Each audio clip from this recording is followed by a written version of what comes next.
Oke, di sini saya akan menjelaskan pada modul yang ke-10, yaitu yang pertama endpoint attack. Sorry, endpoint security. Yang pertama di sini ada network attacks today.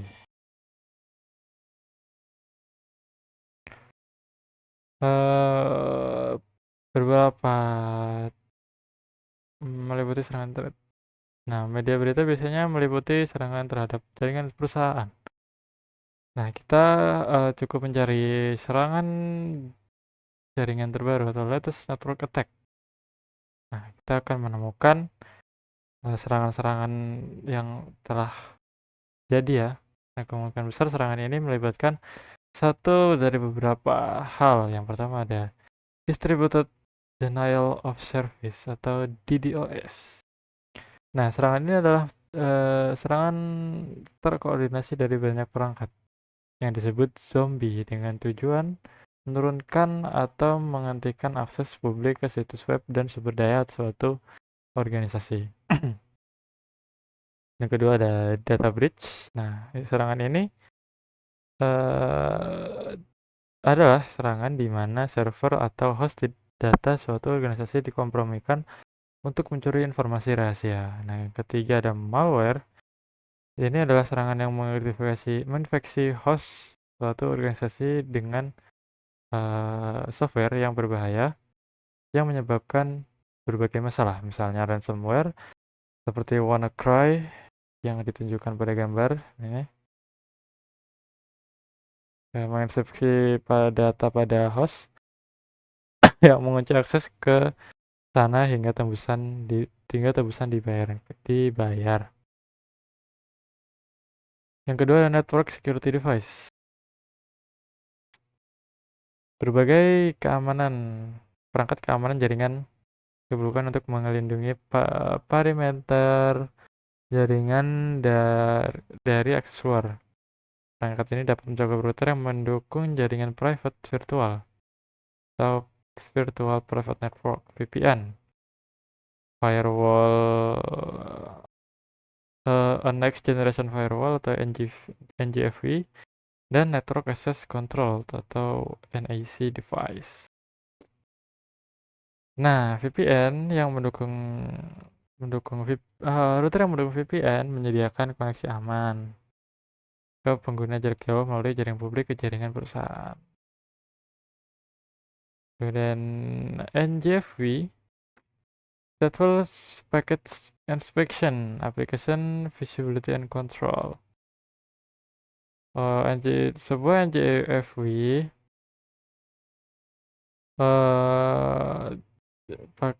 Stateful Packet Inspection, Application Visibility and Control, a Next Generation Intrusion Prevention System atau NGIPS, Advanced Malware Protection atau AMP, dan URL Filtering. Kemudian yang ketiga ada NAC, include device NAC terdapat autentikasi, authorization, dan accounting atau AAA service. Di enterprise yang lebih besar, service ini mungkin bisa incorporated ke appliance yang bisa memanage akses policies across a wide variety yang lebih besar dari user dan tipe device. Dan yang ketiga ada endpoint protection. Perangkat LAN seperti switch, pengontrolan wireless LAN control atau WLC, dan perangkat endpoint dan perangkat access point lainnya saling menghubungkan endpoint. Sebagian besar perangkat ini rentan terhadap serangan terkait LAN yang dibahas dalam modul ini. Endpoint adalah host yang umumnya terdiri dari laptop, desktop, server, dan IP phone. serta perangkat milik karyawan yang biasanya disebut dengan bring your own device. BYODS. Endpoint sangat rentan terhadap serangan terkait malware yang berasal dari email atau penerusan web. Endpoint ini biasanya menggunakan fitur keamanan berbasis host tradisional seperti antivirus atau anti-malware, firewall berbasis host, dan sistem pencegahan intrusi berbasis host. Host-Based Intrusion Prevention System atau HIPS. Namun, saat ini endpoint paling baik dilindungi oleh kombinasi NIC, perangkat lunak AMP berbasis host, perangkat keamanan email, dan perangkat keamanan web. Email Security Appliance atau ASA, and Web Security Appliance. Advanced Malware Protection. Mencakup solusi endpoint seperti Cisco AMP untuk endpoint. Nah, berikut adalah sebuah topologi sederhana yang mewakili semua perangkat keamanan jaringan dan solusi endpoint yang dibahas dalam modul ini.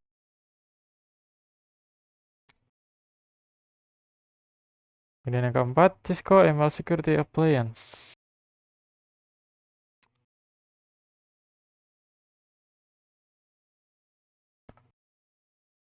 Serangan phishing adalah bentuk spam yang sangat ganas. Ingatlah bahwa serangan phishing membujuk pengguna untuk mengklik link atau membuka lampiran. Spear phishing mentargetkan karyawan atau eksekutif terkenal yang mungkin memiliki kredensial login yang tinggi. Saat ini sangat penting dalam lingkungan saat di mana menurut SANS Institute 95% dari semua serangan pada jaringan perusahaan merupakan hasil dari serangan spear phishing yang berhasil. Nah, Cisco ISE adalah perangkat yang dirancang untuk memantau Simple Mail Transfer Protocol atau SMTP. Cisco ISE terus diperbarui melalui umpan waktu nyata atau melalui update by real-time feed from the Cisco Telos yang mendeteksi dan menghubungkan ancaman dan solusi yang menggunakan sistem pemantauan basis data di seluruh dunia. Nah, berikut adalah fungsi Cisco ISE, yaitu yang pertama, memblokir ancaman yang diketahui, memperbaiki kerusakan akibat malware tersembunyi yang lolos dari deteksi awal, kemudian membuang email yang dengan tautan buruk seperti yang ditunjukkan pada gambar ini. Ini masuk ke sini, kemudian dibuang. Dan yang keempat, blokir akses ke situs yang terinfeksi. Yang terakhir, enskripsi konten dalam email keluar yang mencegah kehilangan data. Dan yang kelima, Cisco Web Security Appliance. Cisco Web Security Appliance atau WSA, WWSA, adalah teknologi mitigasi untuk ancaman berbasis web.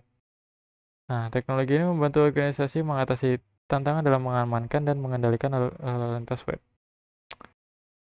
Nah, WSA juga menyediakan kontrol penuh untuk atas cara pengguna mengakses internet. Fitur dan aplikasi tertentu seperti chat, pengiriman pesan, video, dan audio yang diizinkan. Dibatasi dengan batasan waktu dan bandwidth atau diblokir sesuai dengan persyaratan organisasi. WSA dapat melakukan daftar hitam, blacklist URL, kemudian filtering URL, pemindahan malware, kategorisasi URL, penyaringan aplikasi web, serta enskripsi dan deskripsi traffic web traffic pada gambar. Nah, kemudian lanjut yang kedua, access control. Access control.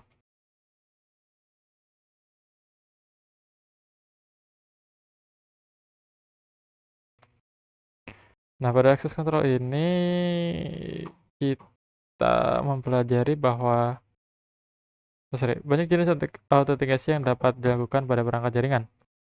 dan setiap metode menawarkan tingkat keamanan yang berbeda-beda. Nah, metode sederhana adalah mengkonfigurasi kombinasi login dan kata sandi pada konsol, jalur VTY, dan port AUX, seperti yang ditunjukkan pada jalur VTY dalam contoh berikut. Nah, SSH adalah bentuk akses jarak jauh yang lebih aman.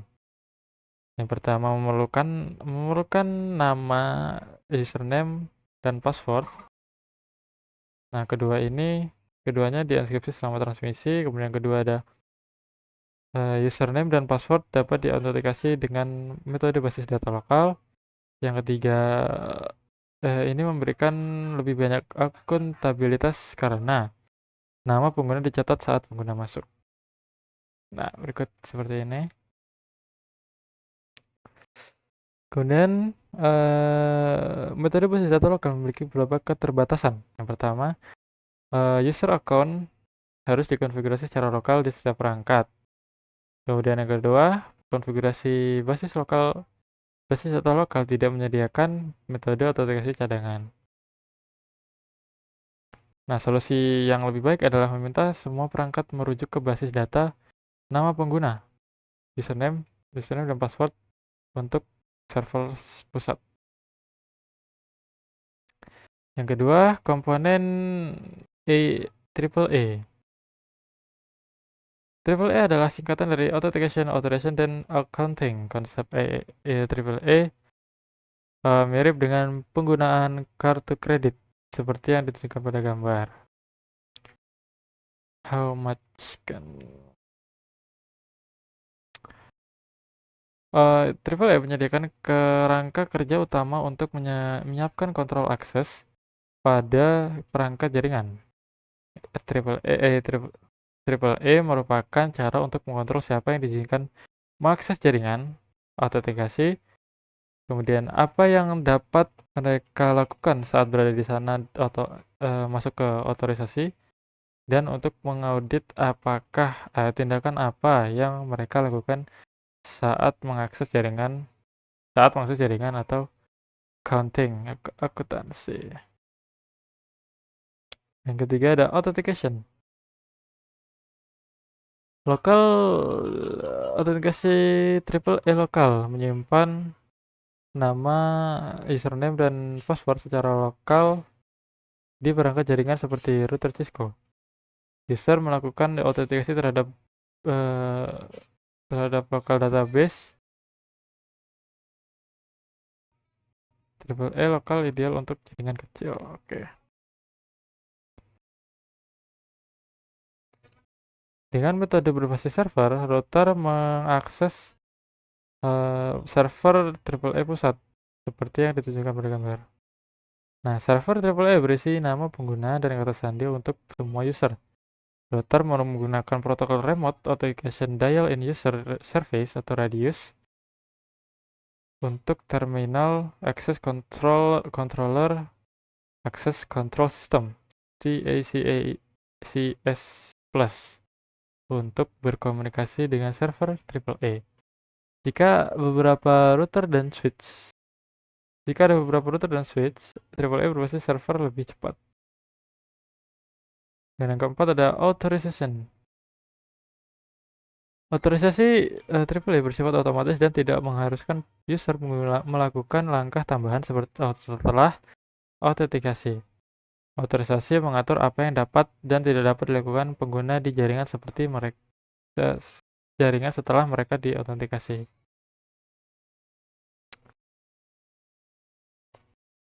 Autentikasi menggunakan serangkaian atribut untuk menjelaskan akses pengguna ke jaringan. Atribut ini digunakan oleh server AAA untuk menentukan hak istimewa dan batasan bagi pengguna tersebut. Nah, seperti gambar ini. Yang kelima ada accounting.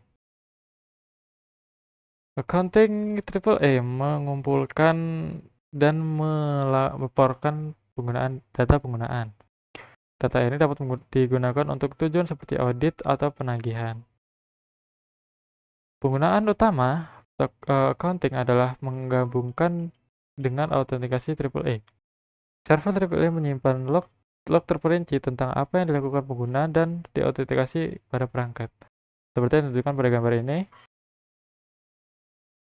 Ini mencakup semua perintah exec yang dan konfigurasi yang dikeluarkan oleh user.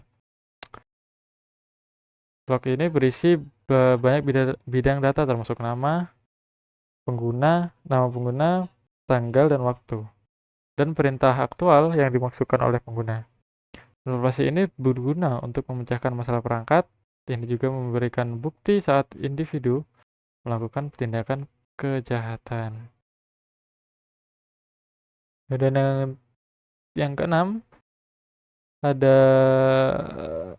8021X. Standar IEEE 8021X adalah protokol kontrol akses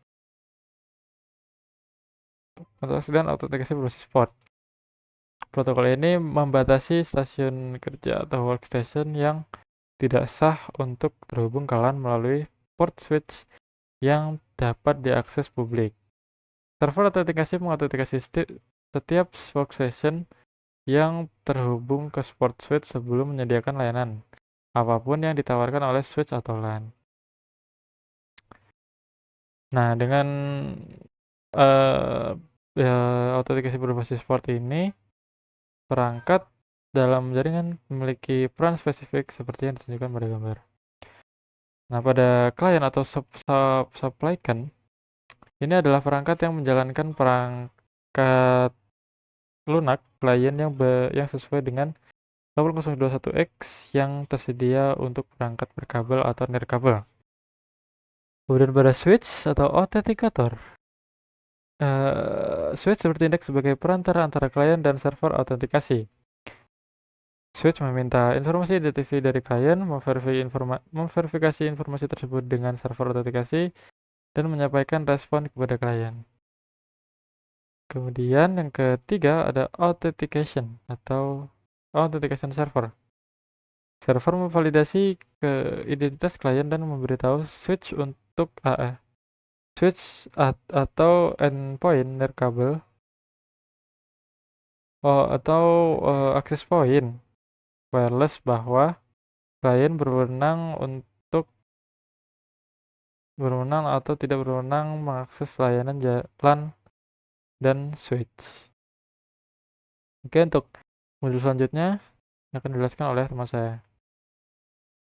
Oke, selanjutnya di sini saya akan menjelaskan menjelaskan penjelasan dari teman saya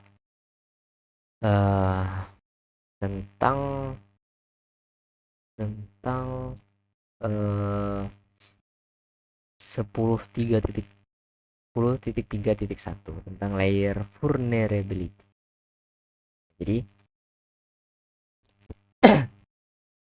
terjadi pada layer 2 ya di jaringan yang berada di data link layer ya. Nah, rentang terhadap berbagai ancaman-ancaman keamanan. Nah, meskipun banyak ya organisasi perusahaan-perusahaan itu sudah menerapkan keamanan untuk layer 3 dan juga 7 dari networknya, layer network dan juga application itu sudah banyak menggunakan VPN, firewall, dan juga seperti IPS. Nah, jika layer 2 diretas, maka otomatis semua lapisan yang di atasnya juga terancam. Nah, misalnya jika menyerang ini masuk ke frame layer 2, maka perlindungan di atasnya seperti network, transportation, presentasinya juga application ini akan tidak lagi efektif seperti itu. Nah, banyak. Ada beberapa kategori ini. Ada beberapa kategori serangan pada switch ya, perangkat switch. Nah, layer 2 ini kerap menjadi target karena jaringan LAN dahulu itu umumnya itu dianggap aman dalam percayaan suatu organisasi atau apapun lah itu. Namun dengan adanya perangkat BOD ini dan juga serangan yang lebih canggih, keamanan layer 2 ini perlu diperkuat. Beberapa serangan umum yang meliputi serangan terhadap yang pertama itu ada make table attack ya. Yang make table attack dan juga spoofing villain attack, DHCP attack, ARP attack, address spoofing attack, dan juga STP attack. Nah, banyak nih penjelasannya, yaitu tentang make address ini melakukan flooding attack. Jadi include itu melakukan include make address flooding attack. Nah, juga pada villain attack ini jadi ini melakukan double tagging attack ya. Jadi memasukkan melakukan serangan antara device dan juga command villainnya seperti itu, dan lain-lainnya pada STP juga. Selanjutnya ada beberapa teknik ya untuk beberapa mitigasi terhadap ancaman-ancaman pada switch untuk mengurangi serangan pada layer 2. Ada beberapa mitigasinya. Yang pertama itulah port security. Jadi menggunakan protokol atau protokol manajemen yang aman. Nah, jadi kayak sebaiknya kita tuh menggunakan SSH, SCP atau SFTP dan juga SSL dibandingkan protokol seperti SNMP, FTP dan lain-lainnya seperti itu, karena kurang aman alasannya. Nah, ada juga manajemen atau DHCP snooping, dan juga ada juga dynamic RP inspection, juga ada IP source guard ya, seperti itu beberapa halnya. Nah, selanjutnya di sini saya akan melakukan penjelasan tentang MAC address table attack. Ini apa sih sebenarnya? Jadi kita bakal melakukan review terlebih dahulu. Switch ini menyimpan table MAC berdasarkan MAC address pada frame yang diterima dengan perintah show MAC address table dynamic. Nah, jadi di table ini digunakan untuk menentukan kemana frame akan diteruskan, seperti itu. Di sini bisa kita lihat ya contohnya, rute-rutenya itu seperti bagaimana yang diterima. Nah, selanjutnya juga ada serangan flooding pada MAC address. Jadi serangan flooding pada MAC address ini memanfaatkan batas kapasitas table MAC. Jadi serangan ini mengirimkan alamat terus ya, dengan alamat MAC palsu dengan jumlah yang sangat besar, jadi hingga sampai table ini penuh. Nah, akibatnya switch ini tidak dapat menyimpan alamat baru dan mulai meneruskan frame ke semua port, jadi mulai pecah tuh ke dalam VLAN. Nah, hal ini memungkinkan penyerang itu menangkap semua frame di VLAN yang sama, seperti itu analoginya. Di selanjutnya yaitu tentang mitigasi serangan table MAC ini ya. Jadi untuk mencegah serangan table MAC ini, kita ini dapat digunakan port security pada switch yang membatasi jumlah MAC yang dikenali pada setiap portnya. Jadi port security ini membatasi jumlah MAC yang bisa dihubungkan sehingga mencegah serangan flooding dari alamat MAC palsu, seperti itu. Nah, mungkin untuk penjelasan selanjutnya akan dijelaskan oleh teman saya. Terima kasih. Oke, selanjutnya ada VLAN hopping attacks. Ini serangan VLAN hopping attacks memungkinkan lalu lintas dari satu VLAN terlihat oleh VLAN lain tanpa bantuan router. Nah, pelaku ancaman di sini mengonfigurasi host untuk memalsukan sinyal 8.0 dan sinyal dynamic trunking protokol DTP milik Cisco. Nah, jika berhasil, switch membuat tautan terang dengan host seperti yang ditunjukkan pada di gambar. Oke, selanjutnya ada double tagging attack. Nah, sini langkah pertama. Langkah pertama di sini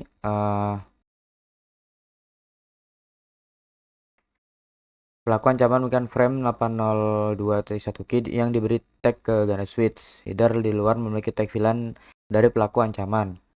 Nah, selanjutnya yang kedua frame tiba di switch pertama yang terlihat pada tag 8021Q 4 bit pertama. Switch melihat bahwa VLAN ditunjukkan untuk VLAN 10 yang merupakan VLAN asli. Nah, selanjutnya ada step 3. Frame tiba di switch kedua yang tidak mengetahui bahwa itu seharusnya untuk VLAN 10. Lalu lintas VLAN asli tidak ditandai oleh switch pengirim seperti yang ditentukan dalam spesifikasi 8021Q. Selanjutnya ada DHCP message. Nah, di sini server DHCP secara dinamis menyediakan informasi konfigurasi IP termasuk alamat IP, subnet max, gateway, default, dan server DNS, dan banyak lagi kepada klien. Nah, tinjauan urutan pertukaran pesan DHCP antara klien.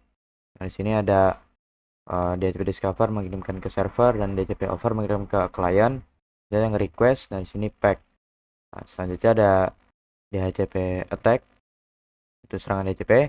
Ada dua jenis DHCP attack. Yang pertama ada DHCP starvation attack. Di sini sasaran serangan DHCP ini adalah menciptakan DDoS untuk menghubungkan klien.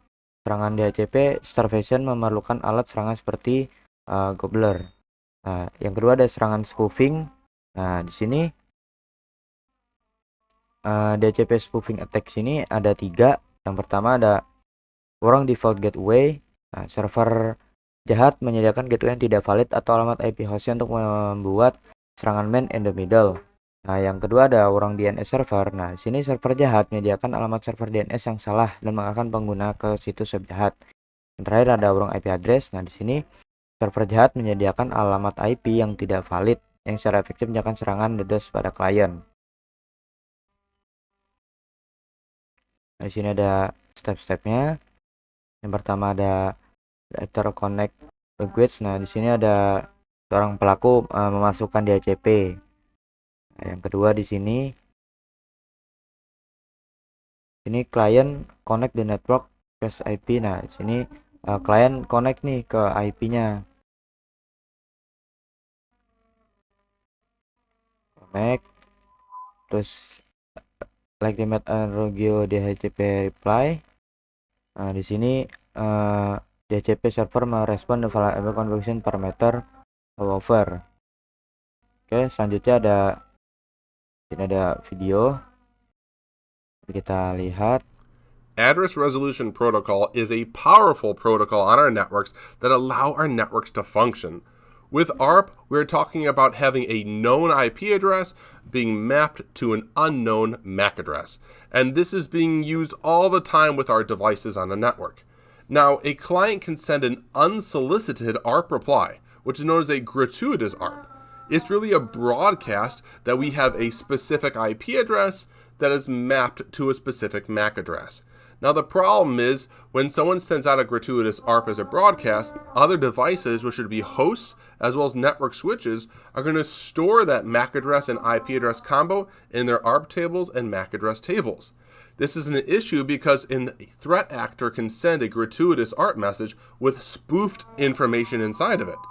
This effectively allows any host to claim to be the owner of any IP address and MAC address combo that they want to. So let's talk about it. Here in our graphic, we've got PC1, PC2, and R1.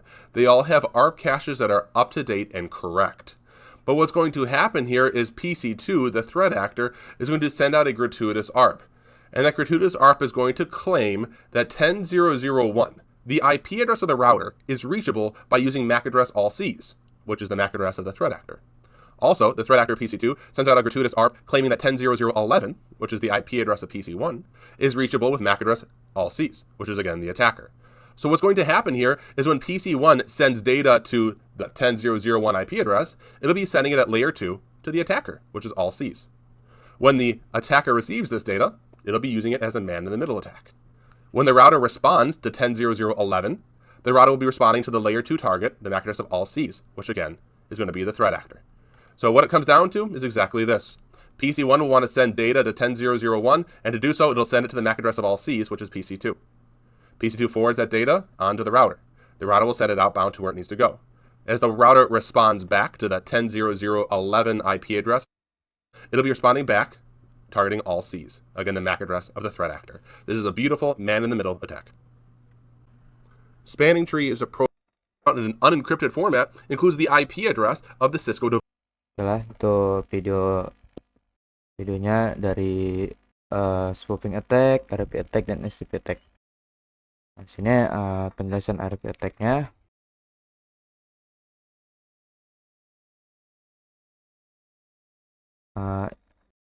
Menurut ARP RFC, klien diizinkan untuk mengirimkan permintaan ARP yang tidak diminta yang disebut Gregarious ARP.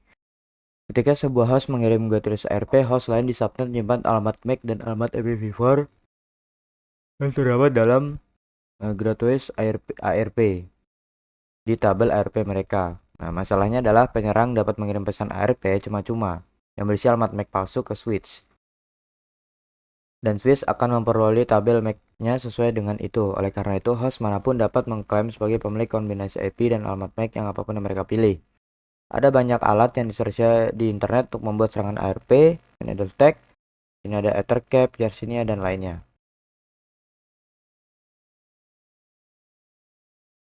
Selanjutnya ada addressing spoofing attack. Alamat IP dan alamat MAC dapat dipalsukan karena berbagai alasan. Pemalsuan alamat IP terjadi ketika pelaku kejahatan membajak alamat IP yang valid dari perangkat lain di subnet atau menggunakan alamat IP acak. Pemalsuan alamat IP sulit diatasi, terutama jika digunakan di dalam subnet tempat IP tersebut berada. Nah, Swiss menimpa entry table MAC saat ini dengan menetapkan alamat MAC ke port baru, seperti yang digambar di gambar. Nah, di sini ada di gambar my MAC is BBB.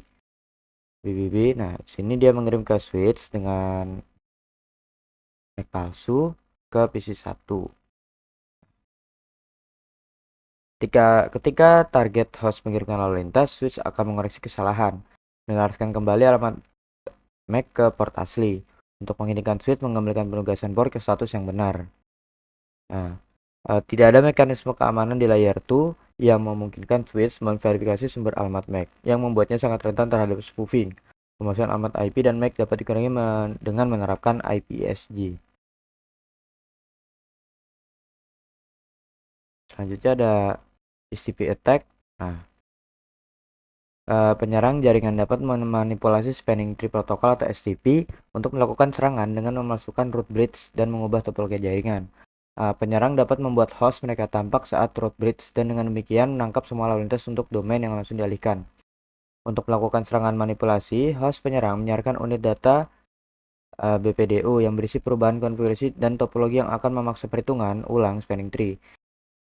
Oke, selanjutnya ada CDP reconnaissance.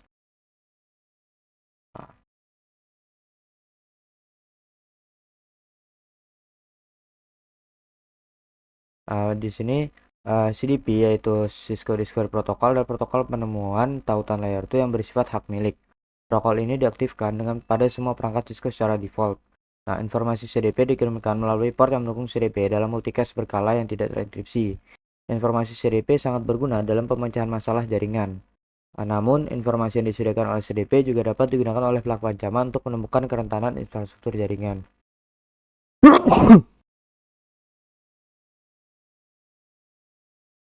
Nah, di sini ada gambar. Nah, di sini siaran CDP dikirim tanpa enkripsi dan tanpa autentikasi. Oleh karena itu, penyerang dapat mengganggu infrastruktur jaringan dengan mengirimkan bingkai CDP yang dibuat khusus yang berisi informasi perangkat palsu ke perangkat Cisco yang terhubung. Untuk mengulangi eksploitasi CDP, batasi pengguna CDP pada perangkat atau port. Misalnya menonaktifkan CDP pada port Edge. Untuk nonaktif CDP secara global pada perangkat, gunakan perintah no CDP run global configuration mode untuk mengaktifkan CDP secara global. Untuk menonaktifkan CDP pada port, gunakan perintah no CDP enable interface configuration. Di sini untuk mengaktifkan CDP pada port. Untuk mengaktifkannya yaitu CDP enable interface configuration. Oke, segitu saja dari kelompok kami. Mohon maaf bila ada kesalahan. Wassalamualaikum warahmatullahi wabarakatuh.